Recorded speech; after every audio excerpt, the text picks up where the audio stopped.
गरीब लड़का था। वह हर रोज जैसे तैसे करके इधर उधर से खाने का जुगाड़ करता था, लेकिन हर दिन कोई उसका खाना चुरा लेता था। अब कि एक दिन उसे पता चला कि एक चूहा उसका खाना चुरा लेता है, तो उसने चूहे को पकड़ लिया और उससे पूछा, तुम जानते हो कि मैं बहुत गरीब हूं, फिर भी तुम हमेशा हमारा खाना चिढ़ाते हो। अगर तुम्हें चोरी करनी है तो तुम एक अमीर आदमी का खाना चुराओ, इससे उसका कोई फर्क नहीं पड़ेगा। मैं तो चूहे ने लड़की को कहा, तुम कितनी भी कोशिश कर लो, तुम्हारे अपने जीवन में उतना ही मिलेगा जितना तुम्हारा भाग्य में लिखा है। यह सुनकर लड़का बहुत हैरान हुआ। उसने कहा कि यह कैसे संभव है। फिर चूहे ने लड़के से कहा, यदि तुम जानना चाहते हो कि तुम्हारा भाग्य में क्या है तो तुम गौतम बुद्ध के पास जाओ, वह तुमको बता सकते हैं कि तुम्हारा भाग्य में क्या लिखा है। लड़का गौतम बुद्ध से मिलने के लिए घर से निकलता है।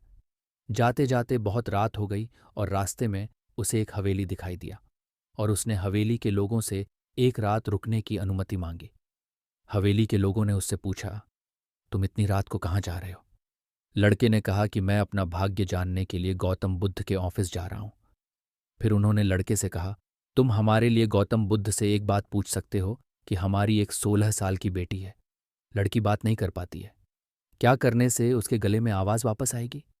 लड़के ने कहा कि मैं आपका प्रश्न जरूर पूछ लूंगा। फिर सुबह होने पर वह उन्हें धन्यवाद दिया और आगे निकल गया है कि आगे रास्ते में बर्फ का पहाड़ मिला। जब वह बड़ी मुश्किल से एक पहाड़ पर चढ़ा तो वहां उसकी मुलाकात एक जादूके से हुई। जादूगर ने लड़के से पूछा कि वह कहाँ जा रहा है। उसने कहा कि मैं अपना भाग्य जानने के लिए गौतम बुद्ध के पास जा रहा हूं। तब जादूगर ने कहा, क्या तुम उनसे मेरी ओर से एक प्रश्न पूछ सकते हो? मैं स्वर्ग जाने के लिए सैकड़ों वर्षों से तपस्या कर रहा हूं। इतने दिनों में स्वर्ग चला जा सकता था, लेकिन नहीं जा पाया तो क्या करने से स्वर्ण जा सकता हूं? लड़की ने कहा कि मैं आपका प्रश्न जरूर पूछूंगा। जादू के पास जादू की छड़ी थी। वह उसकी मदद से को बर्फ से ढके पहाड़ के दूसरे छोर पर पहुंचा दिया। कुछ दूर चलने के बाद उसके सामने एक बड़ी नदी मिली, जिसे पार करना उसके लिए नामुमकिन था। तभी उसकी मुंह के साथ एक विशाल कछुए से हुई कछुआ भी उसे नदी पार करने के लिए राजी हो गया। रास्ते में कछुए ने उससे वही प्रश्न किया कि वह कहाँ जा रहा है। लड़के ने कहा कि मैं अपना भविष्य जानने के लिए गौतम बुद्ध के पास जा रहा हूं।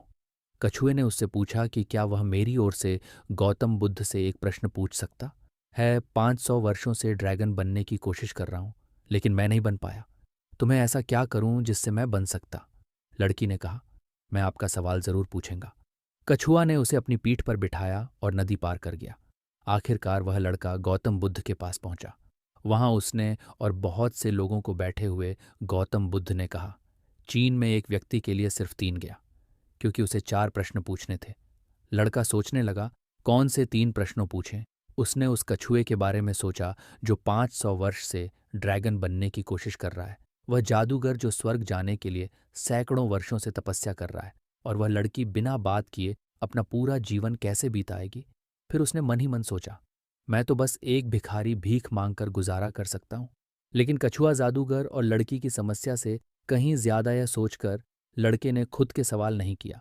जादूगर और लड़की की समस्या से कहीं ज्यादा बल्कि उन तीनों का सवाल गौतम बुद्ध से पूछा है कि भगवान बुद्ध ने कहा, कछुआ 5 साल से ड्रैगन बनने की कोशिश कर रहा है, लेकिन वह अपने कवच को छोड़ने को तैयार नहीं है। वह तब तक ड्रैगन नहीं बन पाए जब तक अपना तथा जादूगर स्वर्ग जाने के लिए सैकड़ों वर्षों से तपस्या कर रहा है, लेकिन उसने वह कवच नहीं छोड़ देता। जादुई छड़ी अपने पास रखा है। वह जादुई छड़ी उसे स्वर्ग जाने से रोक रही है। अगर वह स्वर्ग जाना चाहता है तो उसे वह जादुई छड़ी छोड़नी होगी। और जिस दिन वह लड़की अपना जीवन साथी चुनने, उस दिन से लड़की बात करने लगी। लड़की ने गौतम बुद्ध को धन्यवाद दिया और वहां से प्रस्थान किया। वापस आने पर यह सब बातें सुनते ही कछुआ ने अपना मुंह खोला। उसके अंदर कई कीमती मोती हैं। कछुए ने उन मूर्तियों को लड़के को दे दिया और ड्रैगन बनकर उड़ गया। दिन हो उस हवेली में गया जहां उसने पहली रात बिताई थी। जब वहां गया तो कुछ लोग उसके सामने आए और बोले कि तुम वही हो ना जो उस रात हमारे हवेली में थे। मैं गया जहां उसने पहली रात बिताई थी। जब वहां गया तो कुछ लोग उसके सामने आए और बोले कि तुम वही हो ना जो उस रात हमारे। उसने कहा, हाँ, मैं वही हूं। और फिर उस लड़की ने सारी बात बताएं। और वह लड़की एक अमीर परिवार से ताल्लुक रखती थी, लेकिन उसने अपने जीवन साथी के रूप में उसी भिखारी को चुना।